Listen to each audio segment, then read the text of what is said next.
Now, since everybody knows, we have faith and we have belief, and we know, we understand that no prophet is going to come. And this is the duty of Muslims, particularly those who know what Islam is, who are ulama, who are hufaz, who are aimma, who are scholars, who know and who are good Muslims. And if somebody doesn't know what Islam is, he has no faith, has no belief, has no practice, has no not performing 5 times salah, then he has to think about that, because that is prime duty, that is first of all he has to do. And if you come to know that Islam is the religion for the whole mankind, for the salvation of the whole mankind, then we have to do this duty. So alhamdulillah, in that university only, when I read and I studied the translation of the Holy Quran, I came to know that Allah Ta'ala has said that this is the hudal linnas, this is the guidance for the whole mankind. And after 1 year of this process of reading, learning, understanding, and I had so many questions about Muslims, about Islam, but my friend Nasir Khan Sahab was, if he had no question, answer, he was going to Imam Sahab or somebody else, some Islamic scholar, then he was coming and telling me the reply. What is happening today? If I don't know something, I want to reply. Maybe right or wrong. If I don't have knowledge about Islam, I don't have right to reply. We have to go. For example, every person cannot be a doctor. If you are supposed to go to a doctor, you have to know first that who is good doctor, who is the registered doctor, who is the good degree holder, who has good practice, and who is known to everybody. Then only you will go and you will have consultation. And for Islamic affairs, Islamic matters, Islamic information, everybody has authority to reply, which is really very surprising. So for this, there are Islamic scholars, there are ulama who go for Islamic education, who have the knowledge of Quran and fiqh and hadith and tafsir, and many books are there. Alim degree course is about 8 to 10 years. And then they become masters in ifta, in fiqh, in tafsir, in hadith, and then they become the authority of Islamic studies. So we should have some good relations with those people, and we should study, and at the same time, if you want to understand something, we don't come to understand, we have to approach them. So alhamdulillah, Nasir Khan Sahab, one of my good friend in my life, being a neighbor, a Muslim, he was the person behind the whole process, and Allah Ta'ala had chosen him. I did not know anything about him, but alhamdulillah, he did his duty. So this is our duty, and right from beginning, the day I became Muslim, I started the same job. I started the same duty and responsibility, that I started inviting my friends, and even today, alhamdulillah, I have completed about more than 20 years, maybe 23, 24 years. Right from beginning, I started inviting my friends in the university, my family members, my relatives, my many in India, wherever I go, I have the same agenda. I have the same topic. I tell them that I have become Muslim not by chance but by choice. And this is really, Allah Ta'ala has said in His holy book, Ya ayyuhallazina amanu aminu. O people who have faith in Islam, who have iman, you have to again think about this. And Allah Ta'ala has said that you surrender yourself, complete surrender towards the happiness of Almighty Allah, towards Islam, complete surrender.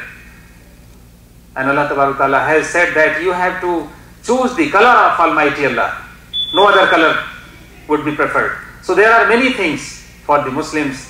If we read the translation, we will come to know that Allah Ta'ala is encouraging us.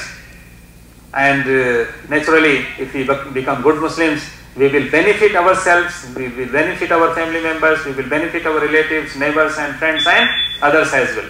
And this is now very important duty and very important role for the Muslims to be an ideal Muslim. And inshallah it will help us also, and at the same time it will help others also. So in the university I became Muslim, and I read about Khulafai Rashidin, Hazrat Abu Siddiq Radhiyallahu Ta'ala Anhu, Hazrat Umar Radhiyallahu Ta'ala Anhu, Hazrat Usman Ghani, Hazrat Ali Radhiyallahu Ta'ala Anhu, all these Khulafai Rashidin, and about many Sahabas, alhamdulillah, about their sacrifice, their role in Makkah, in Medina, and life of Prophet Muhammad Sallallahu Alaihi Wasallam. And I was very, very much impressed, and I was very much serious about the history of Islam, that how much sacrifice they had given in their lives. And what is happening today? We only speak about Qurbani. That Qurbani is there. For example, generally people think that the Qurbani is meant in the Bakr Eid only, at the time of Eidul Adha.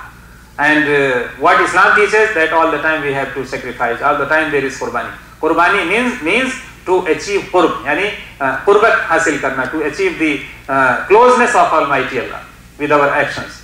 And that is a reminder at the time of Qurbani, at the time of Eidul Adha, that is the reminder for whole Ummah that Hazrat Ibrahim alayhi salam did this with his son, and this has been accepted as a sunnah, and this is, every year we have this reminder in our life, in our society, so that if it is needed, we have to sacrifice even our family members also.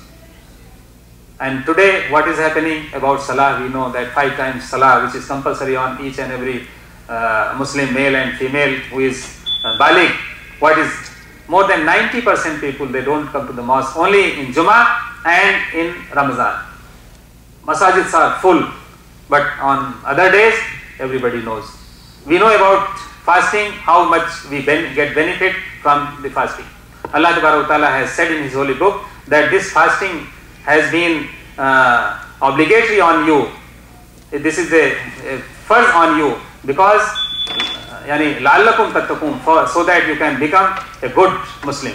You can have the fear of Almighty Allah. You can have taqwa in your life. But what is happening? Ramzan comes and goes, and after Eidul Fitr, Salah, again the same atmosphere. So these are very important things. Alhamdulillah. So in the university only, I declared that I became Muslim, and my friends, non-Muslim, majority of the students, 99%, yani university population was non-Muslims, only maybe 1 or 2%, because it was a non-Muslim university. So Alhamdulillah, in that university only, Allah Ta'ala had given me the Hidayat, and which I feel the biggest gift in my life, which I cannot imagine even today, that how much Allah Ta'ala has given me. And I want to become thankful to Him, but I try my level best to become a good Muslim. So in the university, when my friends, my non-Muslim brothers came to know that I had accepted Islam, naturally they were not happy at all. They started teasing me and comments on me, and they started saying so many abuses. But I was always telling them that don't see Muslims, don't see the misunderstandings, don't see the misinformation, propaganda about Muslims and Islam. You first read the translation of the Holy Quran, read the Islamic books first, and then you will come to know about Islam. Later on, my family members, they came to know that I had become Muslim. So they were very much surprised. They were not believing that this is possible, because I belong to a rich family, Rajput family, higher class family, and very up-to-date family.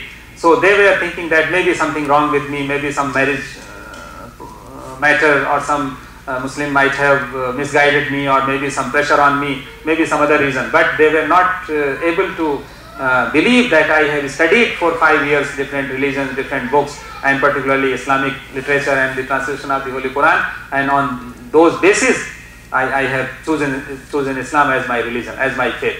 So Alhamdulillah, it was very hard time for me in my family, and majority of my relatives and my elders and Pandits, Brahmans, who were religious authorities in that society, they came to me and they started convincing me. I said to them that you first read what Islam is, then only you can tell me that you leave this religion or come back or whatsoever. And nobody was interested at all, because they generally see what is the condition of Muslims, what are the misinformation about Islam, and many